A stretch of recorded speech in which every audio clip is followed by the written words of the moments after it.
Aleonca edhe një herë nuk është interesuar me votu Glauku Njucin. Nuk ka asnjë isharet që na lën me besu se mund të ketë një votim të kësaj qeverie. Nuk ka vot për vetëvendosjen. LDK ka paraqit një zgjidhje të ngërçit politik, e cila zgjidhje u refuzu qysh në prill të këtij viti, dhe tani ne jemi të bindur dhe besojmë që zgjidhja e vetme është zgjedhjet e reja. Këtë kemi theksuar edhe në takimet e përbashkëta tek presidentja dhe po e themi në vazhdimsi me të gjithë. Pra, duhet shkojmë në zgjedhje sepse nuk ka shumicë politike në vend. Kurse sa i përket qasjes, ne nuk kemi pas ndonjë komunikim. Pra, mandatari i ri nuk ka pas as tendencë, as ndonjë qasje ndaj ose LDK-s në mënyrë institucionale, po as individualisht ndaj deputetëve të grupit tonë. Po ne presim që kjo punë do të shkojë deri në ditën e fundit të afatit, do të thirret seanca për krijimin e qeverisë, do të ketë një show politik dhe sipas mendimit tonë nuk ka vot.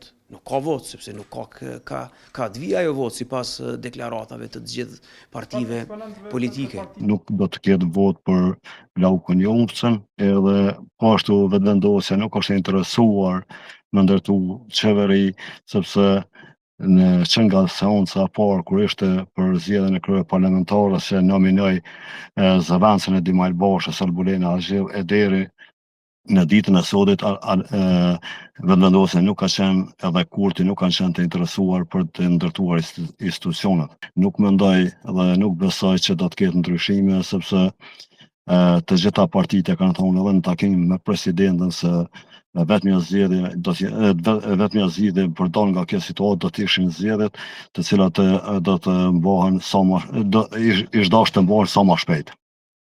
Kështu që Aleonca edhe një herë nuk është interesuar me votu Glauku Njucin, nuk ka pas ndonjë kontakt, ndonjë bisedë, kanë provu individ të caktuar, anash deputet të caktuar me lobu ose me lyp një vot për Glauku Njucin, por si do që tjetë Aleonca nuk ka vot për Glauku Njucin dhe vetmja zgjedhje me dal nga ky ngërç do të ishin zgjedhjet parlamentare të jashtëzakonshme.